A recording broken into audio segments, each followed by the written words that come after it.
سیلاب کا جس سے 2 اموات بھی واقع ہوں وہ بھی صرف انکروچمنٹ کی وجہ سے ہوئی. دوسری طرف جو آپ وزیر اعظم آزاد کشمیر کے لیے بھی امیدوار ہیں بیرسٹر سلطان, ان کا اپنا بیٹا فہد سلطان اسلام آباد میں F8 میں گھروں پہ قبضے پہ ملوث ہے اور اس کے خلاف کیس بھی چل رہا ہے اسلام آباد کی عدالتوں میں. تو یہ ڈیجیٹلائزیشن ایک جانب اور دوسری طرف اسلام آباد میں اس وقت یہ بالکل ریسنٹ واقعات ہیں کہ جو قبضے جاری ہیں. تو یہ سارا معاملہ ایک تو ختم کیسے ہوگا, دوسرا آپ نے اس طرح سے کنسٹرکشن کے شعبے کے حوالے سے بات کی تو ہم دیکھ رہے ہیں کہ بہت زیادہ وہ جو بلیک منی تھا وہ وائٹ ہونا شروع ہوا ہے کہ کنسٹرکشن تو جگہ جگہ ہو گیا, لیکن اس ساری کنسٹرکشن کی یوٹیلائزیشن کیا ہوگی. پھر جو کنسٹرکٹرز کا ایک طریقہ واردات ہے کہ آدھا پروجیکٹ وہ پہلے سے سیل کر دیتے ہیں, وہ سیل شدہ تو آپ نہیں سمجھتے کہ آج سے کچھ عرصے کے بعد عام شہری پھر کسی چوک میں کھڑے احتجاج کر رہے ہوں گے کہ جب ان کے یہ تمام تر جو انویسٹڈ منی ہے آج کا وہ یوز نہیں ہو سکے گا اور ان کو کوئی اس پہ پروفٹ نہیں ہو سکے گا, تو اس کے لیے حکومت کی کیا پالیسی ہوگی؟ خالی پلازے صرف بنانے ہیں. جی دیکھیں معاملہ یہ ہے کہ پہلی بنیادی چیز آپ نے بات کی ایک پرٹیکولر E11 کے حوالے سے. E11 کا بھی وہی علاقہ ہے جہاں پر یہ معاملہ سامنے آیا. چونکہ یہ جو انکروچمنٹس ہیں یہ یقیناً ایشوز ہیں اور اس کے اوپر پہلے بھی CDA نے جو ہے وہ کارروائی کی ہے, اب بھی ان کے خلاف جو ہے وہ انکوائری جاری ہے. اور یہ میں آپ کو یقین دلاتا چلوں یہ جو ڈیجیٹلائزیشن کا جو معاملہ ہے یہ اس معاملے سے ہمیں یہ بھی معلوم پڑ جائے گا کہ جو لوگ جہاں سے اوریجنل جو لوگ وہاں کے مکین سے جن سے یہ جگہ ایکوائر ہوئی ہیں جن کے کلیمز ہیں ان کو وہ کلیمز کے پیسے ادا کیے جائیں گے. وہ لوگ جو کہ بعد میں آ کے وہاں پہ بیٹھ گئے اور جعلی کلیمنٹ بنے ان لوگوں کا رستہ روکنے کے لیے یہ جو سروے آف پاکستان کا ڈیجیٹلائزیشن کا ڈیٹا ہے یہ مدد فراہم کرے گا. اس کے علاوہ اگر کوئی ایسا شخص جو پرٹیکولرلی کسی قبضہ میں شامل ہے تو ہمارے لیے قانون کی بالادستی سب سے اہم ہے اور قانون کی بالادستی ہم نے پہلے بھی کر کے دکھائی. تو کوئی جتنا بھی طاقتور ہو کسی کا کسی سے بھی تعلق ہو وہ قانون سے بڑا نہیں ہوگا. اور وزیر اعظم عمران خان صاحب کی اس کے حوالے سے ہدایات بڑی کلیئر ہے. جہاں تک رہی بات لوگوں کی کنسٹرکشن کے اندر انویسٹمنٹ کے حوالے سے تو یہ آپ یقین رکھیں کہ جہاں کوئی انویسٹمنٹ کرے گا اس کی انویسٹمنٹ بھی جو ہے اس کو پروٹیکشن ہے. اور اس کے علاوہ آپ جب دیکھیں کہ آپ کا وہ پیسہ جو کہ بلیک اکانومی کا حصہ تھا جو سسٹم میں نہیں آ رہا تھا جو لوگ خرچ نہیں کر رہے تھے, اگر وہ اب سسٹم کے اندر آ گیا ہے اور وہ اکاؤنٹڈ فار ہو گیا ہے تو اس سے نہ صرف ٹیکس کلیکشن کے اندر اضافہ ہوگا بلکہ اس سے نوکریاں بھی پیدا ہوں گی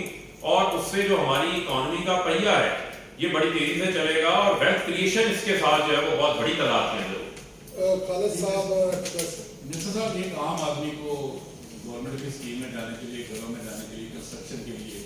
ایک جو بینک کا پروسیس ہے وہ انتہائی مشکل ہے. ایک عام آدمی کے لیے ایکسیس نہیں ہے وہاں پہ. اس کے علاوہ ڈاکومنٹیشن کا جو ریکوائرمنٹ ہے وہ اتنی مشکل ہے کہ ایک عام آدمی اس کو فلفل نہیں کر سکتا. دوسرا کنسٹرکشن میں گورنمنٹ اتنا کچھ کر رہی ہے تو جو چیزیں مہنگی ہو رہی ہیں جو کنسٹرکشن میں استعمال ہوتی ہیں وہ دن دن دگنی ہوتی جا رہی ہیں. کیا آپ ان کو کم کرنے کے حوالے سے دیکھیں جہاں تک رہ گئی بات دو چیزیں آپ کے سوالات ہیں.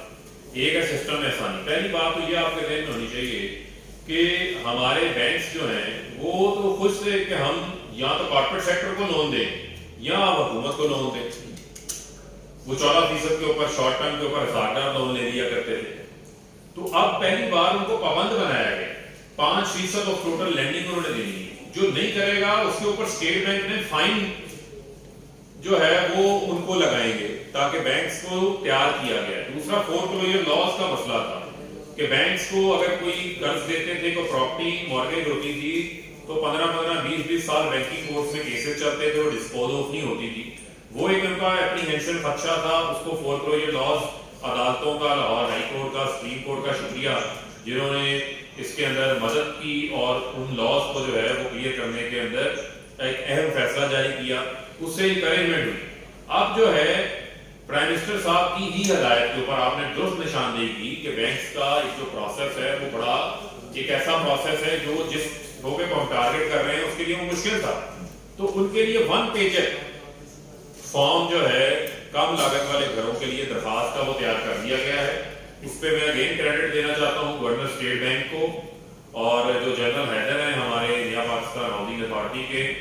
ان کو کہ ان کی جو شب و روز محنت ہے اس سے مل کے انہوں نے یہ سولوشن تیار کیا ہے وزیر اعظم عمران خان صاحب کی خصوصی سرپرستی کے اندر، تو اس سے آسانی پیدا ہوگی. اور وہ لوگ جن لوگوں کی کوئی فارمل انکم نہیں ہے،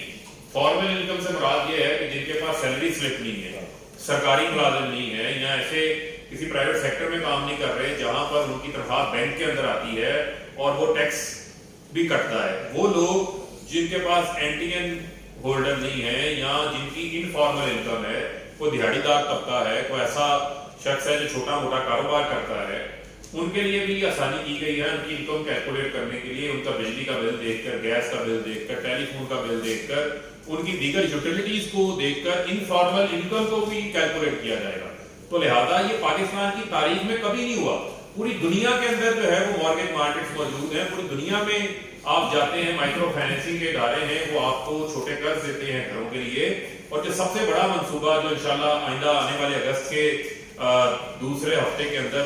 انشاءاللہ وزیر اعظم صاحب لانچ کرنے جا رہے ہیں، وہ ہمارا نیا پاکستان کا پروگرام ہے، جس میں بلا سود ہم 60 لاکھ خاندانوں کو ٹارگٹ کر رہے ہیں، غربت کی لکیر سے نکالیں گے. اس میں سے بلا سود ان کو 20 لاکھ روپے کم لاگت والے گھروں کے لیے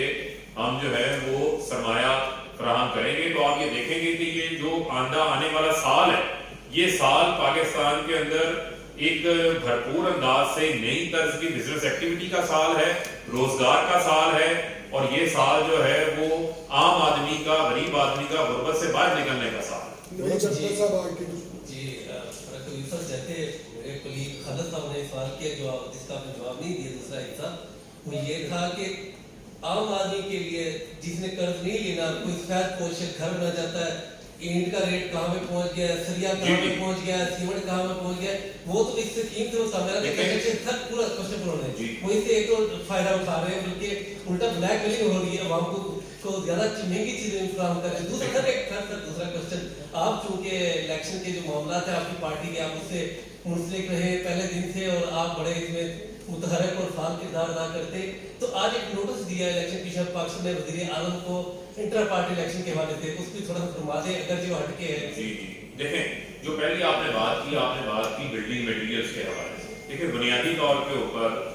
آپ یہ ذہن میں رکھیں، جو اسٹیل ہے وہ ہم امپورٹ کرتے ہیں. اس کے علاوہ جو سیمنٹ ہے اس کے لیے ہماری یہ کوشش ہے، کیونکہ آپ کے علم میں ہونا چاہیے کہ جب کسی چیز کی ڈیمانڈ میں اضافہ ہوتا ہے اور پاکستان کے اندر سالانہ 10 لاکھ گھروں سے زائد کی جو ہے وہ ڈیمانڈ ہے، اور جو لو کاسٹ والے ہاؤسز ہیں، جو کم لاگت والے لوگ ہیں، ان کے لیے تو بہت کم تعداد کے اندر گھر بنائے جاتے ہیں. شاید 2% گھر بھی جو ہے ان کے لیے نہیں بنتے. جو بڑا سرمایہ کار ہے جس کو اللہ تعالیٰ نے نوازا ہوا ہے، وہ ایک گھر کی بجائے 2 گھر بھی بنا دیتا ہے، اپنے بچوں کے لیے لہذا گھر بھی بنا لیتے ہیں اور سرمایہ کاری کر کے ڈفرینٹ پلاٹس بھی خرید لیتے ہیں. لیکن پہلی بار جو ہے وہ کسی وزیر اعظم کے دل میں یہ احساس پیدا ہوا ہے کہ وہ دکھاوے کے لیے وہ آشیانہ ٹائپ کی 150-200 گھر نہیں بنانا چاہتا. انہوں نے ایک ایسی انوائرمنٹ کریٹ کی ہے، انیبلنگ انوائرمنٹ کی ہے جس سے لوگوں کو فائدہ ہوگا. جب ڈیمانڈ بڑھتی ہے تو اس کی اگر سپلائی کم ہو تو اس کے ریٹس کے اندر بھی اضافہ ہوتا ہے. لیکن چونکہ ہم میک شور کر رہے ہیں کہ یہ گھر کم لاگت والے ہوں، تو اس میں آپ کی قابلیت ہے کہ حکومت نہ صرف 3 لاکھ روپے سبسڈی فراہم کر رہی ہے، بلکہ اس کے علاوہ جو انٹرسٹ ریٹ ہے، انٹرسٹ ریٹ اسٹیٹ بینک کا تو 7% ہے، لیکن اگر یہاں پر 3%, 5% کی بنیاد کے اوپر اس کو مل رہا ہے تو اس کا انٹرسٹ ریٹ کو بھی حکومت سبسڈائز کر رہی ہے. اور جو آپ نے دوسرا سوال پوچھا کیونکہ وہ آج کا موضوع نہیں ہے، تو میں نہیں چاہتا کوئی ہیڈ لائن دوسری بنے اسی کے اوپر رہے، لیکن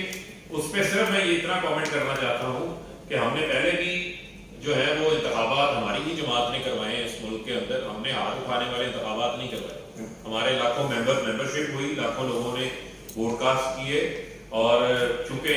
وزیر اعظم عمران خان صاحب چیئرمین بھی ہیں پاکستان تحریک انصاف کی پارٹی کے، لہٰذا انہوں نے انہیں سے جواب پوچھنا تھا. تو وہ ہماری جو چیف آرگنائزر ہیں اور جو ہماری پارٹی کی تنظیم ہے وہ الیکشن کمیشن کو جواب بھی جمع کروائے گی اور قانون کے ہم تابع ہیں اور قانون کی حاکمیت کو تسلیم کریں. آپ جس طرح بھی آپ نے کی ہے بڑی اچھی بات ہے. پرائم منسٹر عمران خان نے اپنے الیکشن کمپین میں 1 کروڑ نوکریاں اور 50 سال گھر کا وعدہ کیا. آپ نے یہ بڑا اچھا بتایا کہ اس میں اتنی نوکریاں ہوں گی. آپ نے کوئی کیلکولیٹ کیا ہے کہ یہ آپ کے 3 سال تو گزر چکے ہیں, پیچھے 2 سال آپ کے رہ گئے, اس میں یہ 50,000 گھر کتنے بن جائیں گے اور کتنی نوکریاں اس میں آپ مدد کرو؟ دیکھیں بنیادی طور پر کیا معاملہ ہے, ہمیشہ ایک بات ذہن رکھیں کہ جو ایک اسٹیٹ یعنی ایک حکومت ہوتی ہے, حکومت کے پاس یہاں تو ایک موقع یہ ہے کہ حکومت خود کام شروع کر دے, کہ حکومت خود بنانا شروع کرتے ہیں اپنی موبلائز سسٹم کو موبلائز کرے. یہاں دوسرا شعبہ یہ ہے کہ حکومت پرائیویٹ سیکٹر کو موبلائز کرے, اور پوری دنیا کے اندر جہاں پر پرائیویٹ سیکٹر کی جو انویسٹمنٹ ہے وہ موبلائز ہوتی ہے صرف اس صورت میں کہ اگر آپ ان کو ایک کنڈیوسیو انوائرمنٹ فراہم کریں, ایک ایسا ماحول فراہم کریں